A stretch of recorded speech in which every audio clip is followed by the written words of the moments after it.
Sud Radio, les clés d'une vie, 13h20, 14h, Jacques Pessis. Sud Radio, les clés d'une vie, celle de mon invité.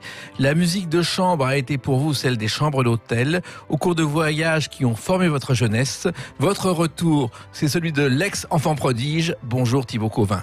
Bonjour. Alors, on vous connaît peu, alors que le public vous connaît beaucoup. Vous êtes un guitariste de renommée mondiale, vous jouez dans le monde entier, et votre parcours est totalement atypique, et ce parcours, on va l'évoquer aujourd'hui à travers des dates clés, selon le principe de l'émission de Sud Radio. Alors, la première date que j'ai trouvée, c'est le 17 avril 2002. Alors ça se passe sur France 3 Bordeaux, le 12-14, et vous êtes dans un parc, et vous êtes en train de jouer un morceau de guitare, et le journaliste explique que vous venez d'être admis au Conservatoire de Bordeaux avec un premier prix. Vous vous souvenez de cette séquence ? Oui, tout à fait. Oui, maintenant que vous me rappelé, ça me revient. Oui, je suis né à Bordeaux, très attaché à la ville, et en effet, c'était une des premières émissions que je donnais, et c'était dans un parc qui est pour les Bordelais qui connaissent peut-être, qui est le parc bordelais. Oui. Et là je jouais quelques notes de guitare. Il y avait une première interview. Je découvrais ce monde avec plaisir, et je découvrais aussi que ces notes de guitare que je jouais depuis toujours commençaient à avoir de la valeur, et c'était le début d'un chemin. Oui, parce que vous êtes admis au Conservatoire de Paris avec un premier prix. Pour les Bordelais, c'est un événement. Oui, dans ma vie aussi, ça avait ça actait le fait que je jouais bien. Vous avez commencé la guitare à 5 ans. J'ai commencé tout petit, en effet, avec mon père, et la guitare était omniprésente à la maison, et tout naturellement, j'ai commencé à jouer à l'âge de 5 ans. Voilà. Et votre père, qui lui aussi joue de la guitare. Il s'appelle Philippe Cauvin. Oui. Il a fait un album qui s'appelle Memento, et c'est la partie mélodique de cet album. Oui, tout à fait. Il a une vie de guitariste très diversifiée, éclectique, riche, inclassable, influencé de tout et de rien. Et lui était au départ dans des groupes de rock à la mode à Paris, puis il a bifurqué vers le jazz, les musiques improvisées, de plus en plus barrées, disons. Et puis quelques années après, il a découvert la guitare classique, et il est tombé amoureux du répertoire, du patrimoine, du son. Et moi, je suis né à cette époque de sa vie, c'est pourquoi il m'a tendu une guitare classique. Oui, mais alors, il y a beaucoup de jeunes qui débutent la guitare, qui l'arrêtent 2 mois plus tard. Vous, c'est devenu une passion totale et intégrale. Total, mais c'est même pas réellement été un choix. La guitare faisait partie de moi depuis toujours. Quand je suis né, elle berçait mes journées, celle de mon père. Puis après, quand j'étais suffisamment grand, j'ai commencé à jouer sans réellement réfléchir.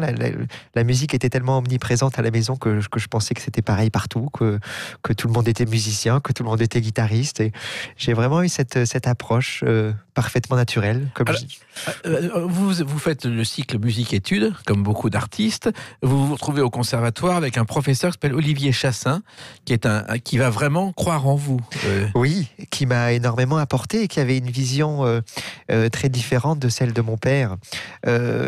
Et j'ai eu aussi cette chance qu'Olivier Chassin était professeur au Conservatoire de Bordeaux, puis au Conservatoire supérieur de Paris. Du coup, j'ai pu suivre son enseignement pendant plusieurs années.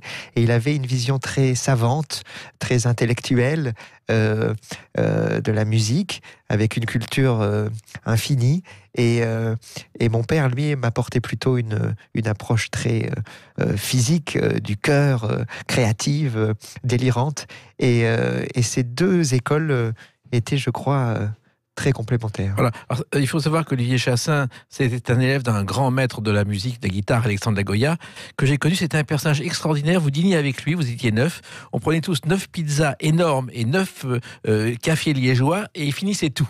C'était une sorte de géant de la musique et de la vie. Alors, résultat, vous allez avoir un prix Alexandre Lagoya plus tard, mais vous allez être un recordman. Je crois qu'à 20 ans, vous avez battu le record du nombre de prix possibles et imaginables, Thibaut Cauvin.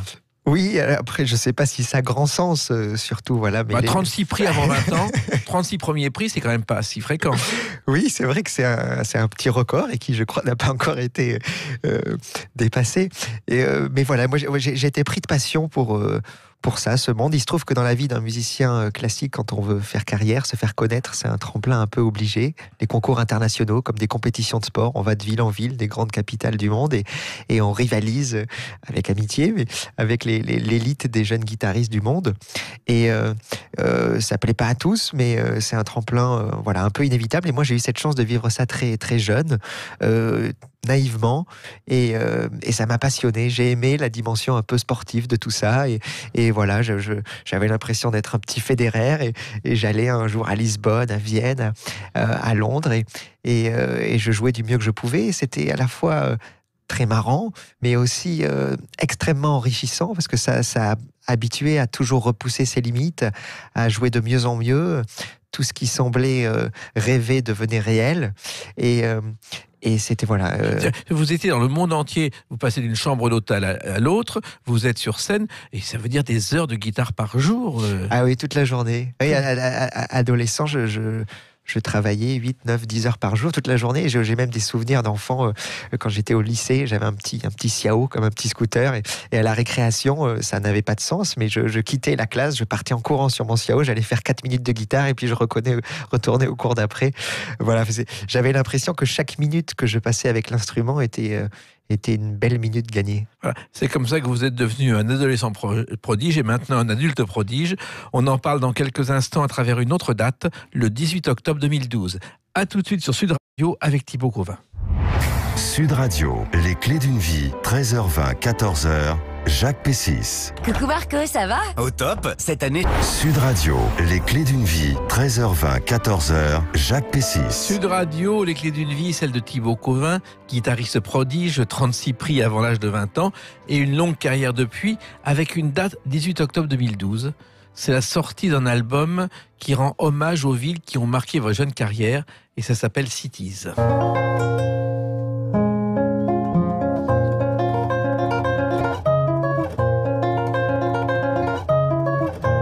Ça rappelle les génériques du cinéma de minuit et tout ce qu'on peut entendre. Oui, c'est vrai, c'est une musique qui invite à rêver, et c'est un petit peu des petits films sans images. Ouais. Alors justement, cet album Cities, ça a été un tournant dans votre carrière, car vous avez travaillé avec des compositeurs venus de tous les horizons.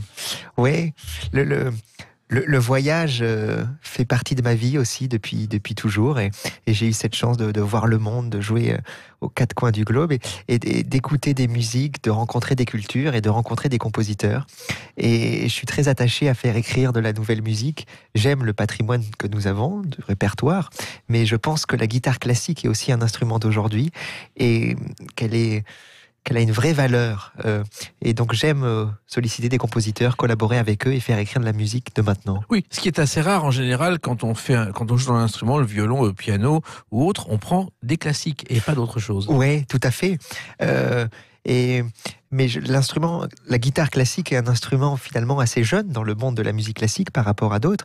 Et du coup, on a une grande richesse de transcription. On a de très belles pièces, bien sûr, nombreuses.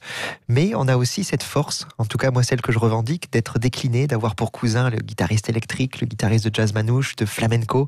Et tout ça est vraiment une force. Et j'aime mettre en avant cet éclectisme. Alors Thibaut Cauvin, c'est vraiment du travail en famille, parce que d'après mes renseignements, il y a un studio en Dordogne, c'est votre marraine, et un studio à Bordeaux, c'est votre parrain. Oui, toute la famille, c'est que des musiciens ou des gens qui travaillent dans ce monde, et j'étais bercé depuis toujours, et encore aujourd'hui, c'est un monde dans un monde. Alors le premier album que vous avez enregistré, justement, c'est à Bordeaux, votre ville natale, dans le studio de votre parrain, et c'était un album live. Oui, c'était cette envie, parce que je suis très... j'aime faire des disques, mais la magie de mes années, c'est quand j'entre en scène, je suis complètement émerveillé par tous ces instants avec le public, le concert et mon amour infini. Et du coup, je trouvais juste d'avoir pour premier disque un disque public pour faire le lien entre ces deux mondes, finalement, le concert et l'enregistrement. Oui, et puis les chanteurs ont utilisé cette technique, que ce soit Charles Trenet, Edith Piaf, Charles Aznavour et d'autres. Ils ont testé et appris leurs chansons en public, et ensuite ils les ont enregistrées. Ouais. Et souvent, la version publique n'a rien à voir avec celle du disque. Et je fonctionne aussi beaucoup comme ça. Avant d'enregistrer des musiques, j'aime les essayer, si je peux dire, en concert, ou en tout cas les enrichir de l'expérience du public. Oui, en écoutant le public, ses remarques, ses réflexions, vous sentez tout ça? Ah ouais. Après, ça peut même avoir un côté côté un peu spirituel, mais il y a une énergie très forte en scène et je sens quand les moments touchent à la magie et c'est ma quête ultime. Ouais. Alors, il y a un compositeur qui est cher à votre cœur et qui est dans ce premier disque, qui est Scarlatti. Scarlatti, un compositeur italien sur lequel on sait peu de choses d'ailleurs. Il a été chevalier, maître de chapelle au Vatican. Et il a composé 555 sonates uniquement pour payer ses dettes de jeu. Oui, 555 courtes pièces Oui. qui sont toutes très belles, je trouve, qui sont joyeuses, alors que finalement, en effet, c'était pour des raisons pas très heureuses, mais elles sonnent joyeuses, comme ils devaient être, je pense. Elles sont solaires. Il y a des musiques classiques qui vous touchent, qui touchent votre cœur, Ouais. Thibaut Cauvin. Beaucoup. Et Scarlatti fait partie de ces compositeurs qui me rendent heureux, comme Vivaldi aussi. J'ai pu consacrer un disque à ces musiques. Je trouve que c'est des musiques qui donnent le sourire. Oui, et en même temps, sortir un album de guitare qui en plus se vend, c'est assez rare. Allez, avant vous, personne ne l'a fait, à part la Goya qui l'a fait avec Bolling, mais c'est très rare, Thibaut Cauvin. Je sais pas. Après, moi, j'aime penser que la guitare est l'instrument familier par excellence, que l'instrument le plus joué dans le monde, le plus décliné, un instrument intime, un instrument qui invite à voyager en soi. Et je l'aime, et donc je ne peux pas envisager que d'autres ne l'aiment pas. Oui, en même temps, vous êtes un phénomène discographique et aussi vous correspondez à un autre phénomène qui était Richard Klederman, je ne sais pas si vous l'avez entendu parler, qui était le pianiste de Thierry Leluron. Un jour, il enregistre par hasard une sonate qui est un disque populaire composé par Paul de Senneville, la Ballade pour Adeline. Résultat, il a vendu 22 millions de disques dans le monde. Donc ça veut dire que le public aime ce genre de choses. C'est difficile de vraiment savoir ce que le public aime et quel public. Mais c'est vrai que moi, je joue ces notes de guitare qui ont un parfum de voyage, qui invitent à rêver. Et je crois qu'on aime tous rêver. Et c'est peut-être pour ça qu'elle résonne en chacun, j'espère. Alors, vous avez une guitare très particulière qui a été conçue pour vous par un luthier de Bordeaux, je crois, qui s'appelle Jean-Luc Joie, Thibaut Cauvin. C'est une guitare acoustique amplifiable. Qu'est-ce que c'est ? Exactement. C'est un personnage formidable, Jean-Luc Joie, qui travaille aujourd'hui avec son fils, qui est à la fois un luthier traditionnel, qui est amoureux du bois, de la fabrication artisanale, ancestrale, et qui en même temps a un pan de lui qui est un chercheur savant fou et qui cherche toujours à renouveler, à inventer et à faire évoluer les choses. Et j'ai la chance de jouer avec ces instruments depuis longtemps et de travailler avec lui depuis longtemps. Qu'est-ce que c'est cet instrument ? Et donc c'est une guitare classique qui a le son qu'on aime, mais qui a cette possibilité d'être amplifiée et donc de pouvoir jouer dans des grandes salles et en retrouvant ce son intime, pur, beau, mais avec une puissance de salle de milliers de personnes. Et un système moderne sans fil, un peu comme le Bluetooth. Exactement. En plus, tout est invisible. La guitare est esthétiquement très belle. Il n'y a aucun câble. Tout passe par, en effet, un système Bluetooth, Wi-Fi ou autre. Et du coup, c'est invisible et le son est très beau. On retrouve l'intimité dans la grandeur. Et vous êtes le premier au monde à avoir utilisé cette guitare. Oui, je suis même un peu l'initiateur de ces idées. Moi, je le savais, chercheur et toujours envie de faire évoluer les choses. Et il y a quelques années, j'étais confronté de plus en plus régulièrement à jouer dans des grandes salles et donc au problème du volume de notre instrument qui est peu puissant et donc confronté à l'amplification qui n'est pas toujours idéale. Et je lui avais demandé un soir au Canada, après en avoir une expérience un peu malheureuse, je l'appelle au milieu de la nuit et voilà, il me répond, je lui dis, il faut que tu trouves quelque chose, toi qui aimes chercher, invente-nous une guitare qui est belle et qui sonne fort. Alors, on sait qu'un violoniste ne quitte jamais son violon. Est-ce que c'est le cas du guitariste avec sa guitare, Thibaut Cauvin ? Oui, c'est vrai que la guitare est omniprésente dans mon quotidien et avec moi et je passe. Parce qu'un violon, ça vaut une fortune. Une guitare, c'est peut-être beaucoup plus abordable financièrement. Oui, clairement plus. Parce qu'aussi, la guitare a peut-être pas la durée de vie du violon. Le violon s'embellit chaque année sur des décennies, voire des siècles, alors que la guitare a généralement une vie plus courte. Oui, alors il y a quand même une guitare qui vaut très cher, c'est celle de John Lennon de 64. Elle a été vendue aux enchères 750 000 €, voici quelques mois. Ah là, on peut commencer à concurrencer certains violons. Voilà. Alors, il y a aussi un album que vous avez réalisé étonnant. C'est un album au château Lafite Rothschild.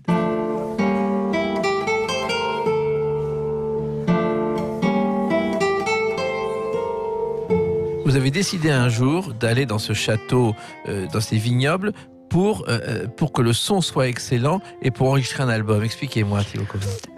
Je suis très attaché au lieu où je me produis et j'aime être inspiré par des endroits merveilleux.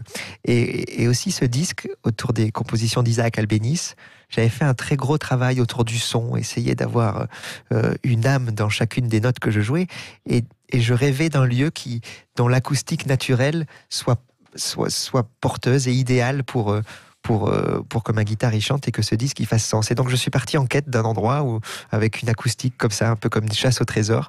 Et je cherchais dans ma région, parce que je suis attaché à Bordeaux. Et c'est comme ça que je suis arrivé dans l'éché du château Lafite Rothschild. Il se trouve que le vin qui y repose est merveilleux, mais l'acoustique du lieu, de ce chai, est tout aussi magique. Et j'ai passé une semaine là, au cœur du château, entre les barriques, dans cet endroit complètement romanesque, à enregistrer ces notes, à boire un peu de vin le soir, j'avoue, et c'était une semaine féerique. Oui, mais en même temps, comment un chai peut-il avoir une sonorité particulière? C'est un hasard absolu, parce que l'architecte Ricardo Bofill n'avait pas du tout pour projet de faire un lieu de concert ou d'enregistrement, mais il se trouve que par chance, ce lieu a une acoustique magique. Alors je me suis un peu renseigné, la première référence connue de Lafite remonte à 1234, avec un certain Gombaud de Lafite, abbé du monastère de Verteuil au nord de Pauillac. Et ensuite la seigneurie de Lafite est arrivée au XIVe siècle, et dans la foulée, il y a eu les premiers crus, les premiers vins. Et Lafite, ça vient de laït, la butte. Voilà, vous savez tout. Merci beaucoup. Et le monde du vin me fascine aussi. Il y a une dimension très artistique, artisanale, historique, recherche. Enfin, ça rassemble ça rassemble tous les paramètres que j'aime et que je retrouve dans la musique. Vous avez beaucoup de trophées, de prix. Qu'est-ce que vous en faites? J'avais pas de maison jusqu'à il y a quelques semaines. Oui. J'ai vécu comme un nomade pendant toutes ces années, et du coup je cultivais l'idée de ne rien avoir. Donc tous les objets qui ne m'étaient pas indispensables, je les offrais ici et là, je les entreposais, et du coup ces petits trophées sont un peu partout, et je sais plus où parfois. Voilà. En tout cas, vous savez où vous êtes sur Sud Radio, et on vous retrouve dans quelques instants avec une autre date, le 7 février 2020. À tout de suite sur Sud Radio avec Thibaut Covin. Sud Radio. Parlons vrai. Sud Radio, les clés d'une vie, celle de mon invité Thibaut Covin. Donc une date importante, votre retour, 7 février et 8 février 2020 à Bordeaux. Vous donnez 2 concerts à domicile et des concerts en France de guitare. Il y a un certain temps que c'était pas d'actualité, Thibaut Covin.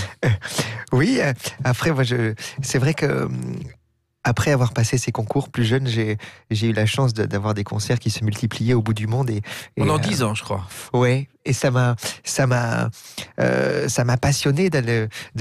En effet, à 20 ans, je préférais aller jouer à Hong Kong et Los Angeles qu'en France. Et j'ai développé tout ça, ces tournées lointaines, et avec passion et avec gourmandise absolue de toutes ces rencontres, ces découvertes, cet émerveillement constant. Et puis il y a quelques années, il y a 7-8 ans, ça m'a manqué de jouer peu en France. Et du coup, j'ai essayé de rencontrer le public français, de rééquilibrer mes années de tournée. Et puis voilà, et aujourd'hui, je joue de plus en plus en France et je suis très heureux de ça. Alors, il y a une grande tournée donc, qui débute à Bordeaux. Et Bordeaux, c'est toujours votre ville natale, votre ville de cœur. Oui, Bordeaux, jouer à Bordeaux, c'est toujours un bonheur. Il y a mes amis, ma famille, un public qui me suit, certains depuis mes tout premiers concerts, et c'est un bonheur de jouer à Bordeaux. Alors d'après mes calculs, vous avez donné depuis vos débuts plus de 1000 concerts dans 120 pays. Oui. Et comment on fait pour s'y retrouver là-dedans? Comment il y a les décalages horaires, on ne sait plus où on est dans les avions, comment ça se passe? Oui, c'est un quotidien très atypique, mais qui est le mien depuis mon adolescence. Du coup, je me suis habitué à cette vie d'instabilité perpétuelle, et les changements d'heures, les sommeils instables, les nuits courtes. Mais il y a une telle énergie de rencontre, de voir le monde, de jouer pour les gens qu'on oublie qu'on dort peu. Voilà. Alors, il y a un clip où on vous voit dans une voiture vers l'aéroport, et à côté de vous, il y a un passeport. Je crois que votre passeport, il doit être rempli de cachets du monde entier.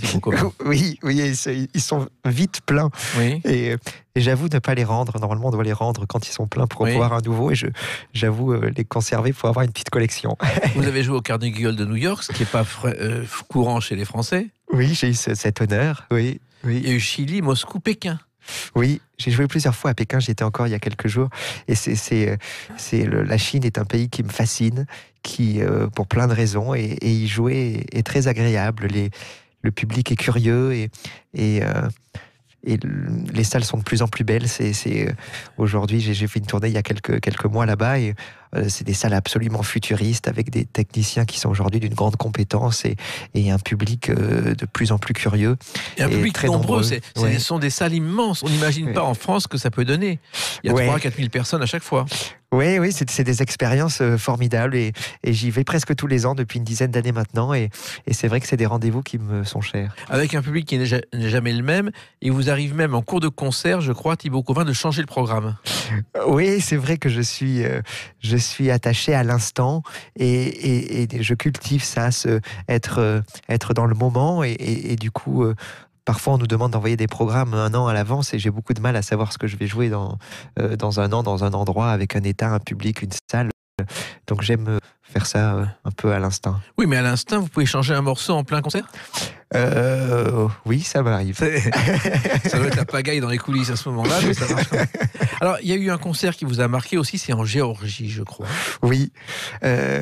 Oh oui, mais tous les concerts peuvent avoir ont une force unique et les années passant, je suis de plus en plus sensible à voilà, comme je disais, être dans l'instant et du coup chaque moment est beau quand on le vit pleinement. Et il y a eu un Paris, c'est un concert justement à Paris sur la Tour Eiffel. Ouais, c'était un rêve de petit garçon et à l'époque j'étais avec un producteur cher ami un peu illuminé aussi et il avait et voilà, on avait eu ce rêve, cette envie. C'était une tournée que j'avais baptisée avec Malice Magic Tour et l'idée était de jouer dans les lieux magiques du monde et ça m'a mené après à jouer à la Cité Interdite de Pékin, dans un palmeraie à Marrakech ou dans un temple inca en Amérique du Sud, etc. et je voulais donc initier cette tournée en France, à Paris, et l'endroit le plus magique de Paris pour moi, petit garçon, dans ma tête, c'était la Tour Eiffel. Et donc voilà, en me promenant un soir, je lui dis mais voilà où il faut qu'on fasse notre concert, au sommet de la Tour Eiffel. Et comment ça s'est passé ? C'est pas facile à organiser ? Non, c'est pas facile du tout. Mais voilà, il s'est tiré les cheveux, il en a perdu beaucoup, mais on a réussi à faire ça et c'était un super moment, un souvenir d'une vie. Vous étiez à quel étage ? C'était au premier étage, Oui. parce qu'il fallait malgré tout pouvoir accueillir du public. Donc si on est tout en haut, là, le lieu est trop petit. Oui. Et donc là, au premier étage, il y a un espace qui permet d'accueillir du monde. Et on avait aménagé cet endroit sous une bulle de verre et face à Paris, face au monde, sous les étoiles. Ma guitare a chanté. Je me rappellerai toute ma vie de ce moment. Voilà. Alors, il faut savoir quand même qu'il y a un musicien qui s'est opposé à la Tour Eiffel en 1887, lorsque le chantier de la Tour Eiffel est accepté. Il y a une pétition dans le journal Le Temps, qui était un quotidien, une protestation des artistes contre la tour de Monsieur Eiffel. Et à l'origine de cette pétition, il y a un certain Charles Gounod, qui ne voulait pas entendre parler de la Tour Eiffel. Ah oui. Et il y a Guy de Maupassant, Alexandre Dumas fils qui l'ont suivi, mais ça n'a rien donné. La Tour Eiffel a quand même grandi.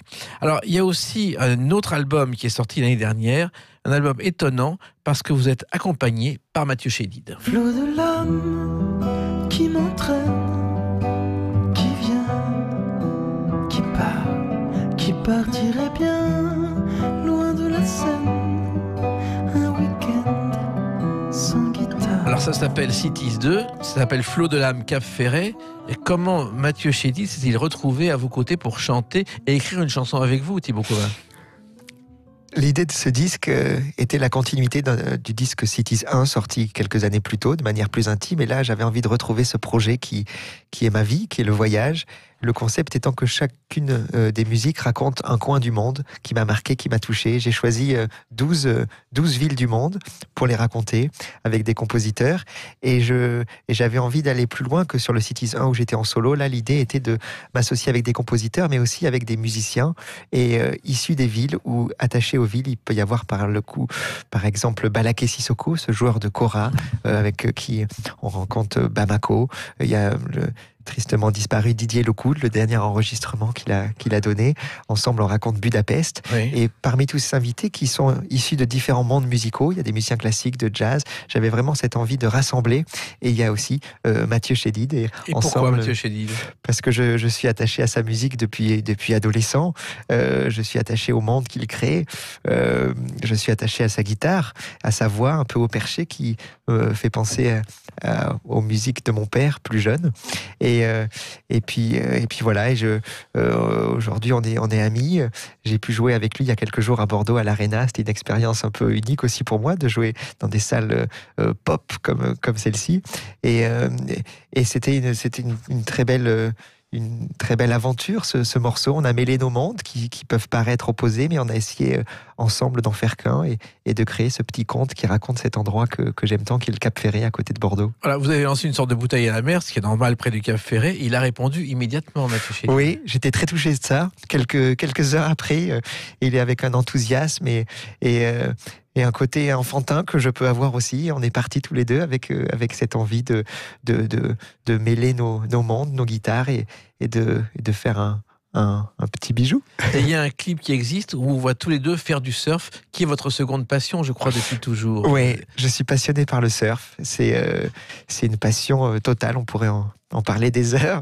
J'aime voyager pour ça. D'ailleurs, il y a quelques jours, j'étais encore au Maroc pour goûter aux vagues pas très loin d'Agadir, un petit village très beau qui s'appelle Tarazout, que les surfeurs connaissent. Et voilà, je voyage aussi beaucoup pour le surf et je profite de mes voyages de musique pour aller surfer. C'est né comment cette passion ? C'est né comme beaucoup de petits garçons de Bordeaux. On n'est pas loin de l'océan et du coup, on est fasciné par cette immensité, par cette puissance sublime et on a envie de plonger dans les vagues et puis ensuite, on a envie de danser avec elles et en surfant, on danse avec elle. Exactement. Alors, il faut savoir que le surf est né en France la première fois. Il y avait le tournage d'un film, Le Soleil se lève aussi, d'Hemingway. Et Dirk Zanuck et Peter Viertel se sont retrouvés à Biarritz en 56. Ils étaient surfeurs. Ils n'avaient pas de planche. Ils ont fait venir une des États-Unis. Ils ont fait du surf. Et c'est comme ça qu'à Biarritz, on a découvert le surf et qu'on a fait venir les premières planches des États-Unis. En Europe même, parce que je crois que Biarritz c'était le premier point surfé en Europe. Et aujourd'hui, c'est une des grandes capitales du surf avec Osgore, quelques kilomètres plus haut. Voilà. Cet album a été enregistré, City 2, je crois, au château d'Hérouville, qui a rouvert pour l'occasion. C'est ça. Là encore, comme avec le disque enregistré au château Lafite Rothschild, je voulais un endroit qui a une âme et qui soit magique.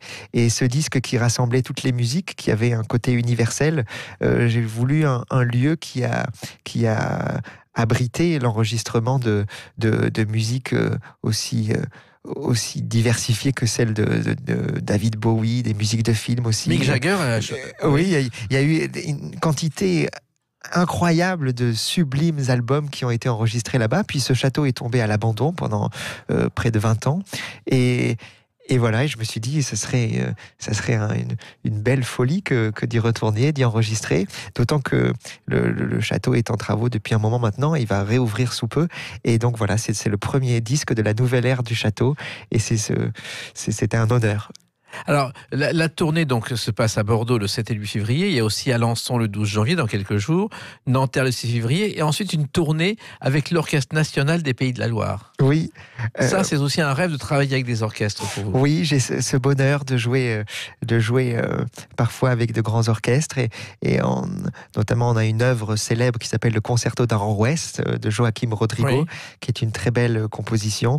Et j'aurai le plaisir de jouer ce chef-d'œuvre lors de cette tournée qui se ponctuera à Nantes, dans un lieu étonnant qui est d'ailleurs le lieu unique. Et voilà, c'est toujours des expériences très fortes de jouer avec les orchestres. C'est toujours très beau. J'aime. Et l'avenir alors maintenant ? Et l'avenir, j'espère continuer à trouver de jolies idées. Là, je me creuse la tête et le cœur depuis quelques mois maintenant, parce que pour trouver une nouvelle aventure, un nouveau projet de disque, une nouvelle série de concerts qui va accompagner ce disque. Et j'ai tellement aimé cette tournée Cities 2 qui continue encore, moins intensément qu'il y a quelques mois, mais il y a encore quelques dernières dates. Et ça a été une aventure qui m'a tellement plu, qui a tellement été belle que j'ai hâte de replonger dans un nouveau monde, mais j'en cherche un qui soit aussi beau, et Voilà. c'est pas facile. Et avec un public qui s'élargit, car les jeunes, grâce à vous, découvrent la guitare classique. Thibaut Je suis Covin. heureux de ça. J'aime cette idée de jouer pour tous les publics, de jouer pour tous les curieux et tous les rêveurs. Et je les accueille volontiers. Et je suis heureux de voir que les rêveurs sont au rendez-vous. Et la guitare a encore de l'avenir. J'espère. Je vous le souhaite en tout cas. En tout cas, je rappelle que de 7 et 8 février, vous êtes à Bordeaux.